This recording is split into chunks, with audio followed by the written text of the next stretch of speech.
You're watching The Real Story on Fox Connecticut. Joining us now is the State Education Commissioner, Stefan Pryor. He's going to tell us what he thinks about the state of education in Connecticut. Commissioner Pryor, thanks for being with us. Glad to be with you. So obviously the big news is the approval of the first 4 schools. Why don't you go ahead and tell us which they are? Sure. There are 4 schools entering our commissioners network, which these are lowest performing schools in their respective districts, among the lowest performing. Hartford, New Haven, Bridgeport, and Norwich all contributed schools to the network. They volunteered for it. What are they getting? They're going to get additional financial resources and additional flexibility. These are 4 schools that have been really failing. They've been struggling for years. There have been terrific efforts, often really determined efforts on the part of faculty and staff, but they just haven't gotten there. These have been schools that have been struggling for a long time. Are they free to use the money as they see fit? They're spending it in accordance with a plan. They had to submit a plan that we approved today. The plan lays out in 7 specific categories what the strategies are going to be to turn things around. Leadership, the quality of the teaching faculty, the extension of time on task, more instructional time for students, more professional development for teachers. More community connections, more support for parents and families. These are the kinds of things that are rolled into it. How different are each of their plans, or do you see similarities in each of them? There are dramatic differences. There's real variety among them, but there are strands that are similar. Let me explain.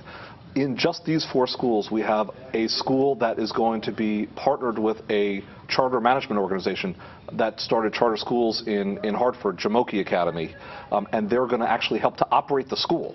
And it's the Milner School, one of the lowest performing schools in Hartford, a K-8 school.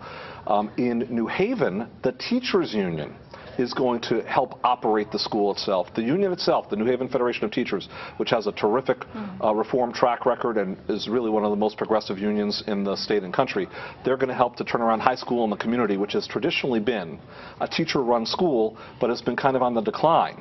So, and then there's 2 direct-run schools. Then there are strands of commonality where they're all, in one way or another, going to extend time. All of them are finding a way, but there again there are differences. In Bridgeport, they're actually going to stagger the time that teachers are on staff in the school. And they're going to have, in essence, they're all not going to be there at the opening bell? At the same time, right.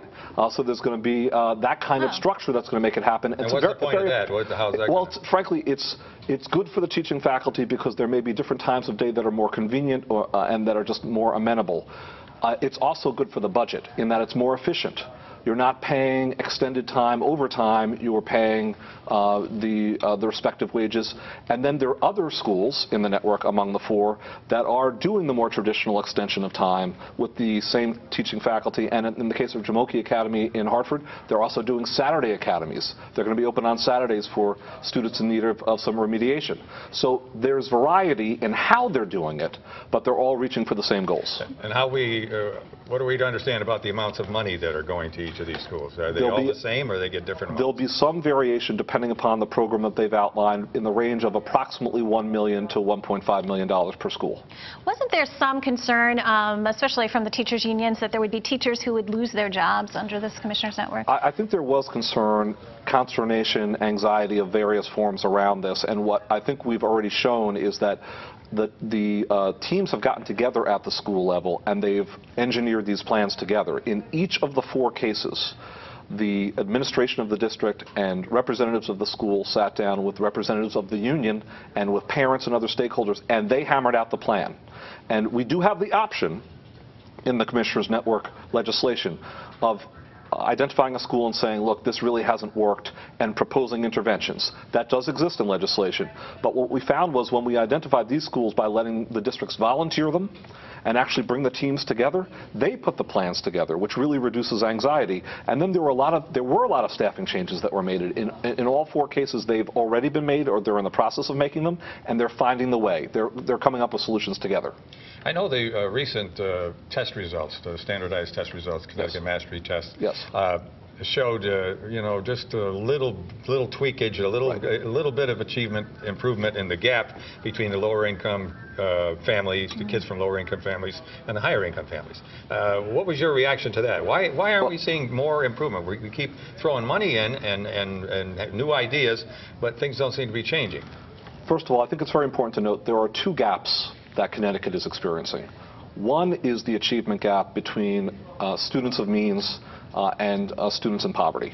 And I want to talk about that. But there is a second gap, which is Connecticut and the rest of the states in the United States. Connecticut has been slipping. Now, we are still a top-tier state. We're so much in the forefront of everything else, and yet in our schools. We're higher than most states, but we're slipping relative to states. In 8th grade mathematics on the NAEP, which is the national exam, for example, in 8th grade math, we're below Massachusetts, which, by the way, happens almost across the board, and there's no reason for it. We should be number one. And then we're lower than New Jersey, we're lower than Texas, we're lower than both Dakotas in 8th grade mathematics. Is there any explanation for that? That's not the achievement gap between rich and poor. That's the overall gap between the states. Okay, so that's number one, we're slipping. We need to be at the top again. And secondly, there's this gap within our system between students of means and students in poverty. And that gap has been improving slightly on some indicators. So when you look at the longitudinal data, which is you track students from grades 3 to 8, and you see those students progress, not snapshots compared to one another, but let's actually track these students. In reading, we are showing very modest improvement, not enough in closing the gap. In mathematics, we're actually going the other way. So we've got a lot of work to do. I guess so. And the mastery test thing is, you're changing that within the next couple of years to something else, and there's a lot of concern about how that's going to work. And in general, standardized tests, are they really an appropriate measure? Let me say a couple things. First of all, we are changing in a couple of years. We'll be changing to a far better assessment.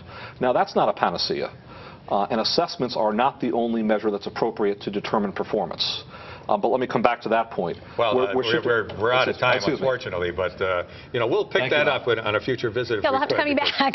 Mastery testing is a big issue. I look forward to it. Thanks a lot, Commissioner. Don't forget, if you missed something here on The Real Story, you can now watch it online by going to ccnow.com. You can also catch us on YouTube. Thanks for watching this week's edition of The Real Story, and we'll see you here again next week.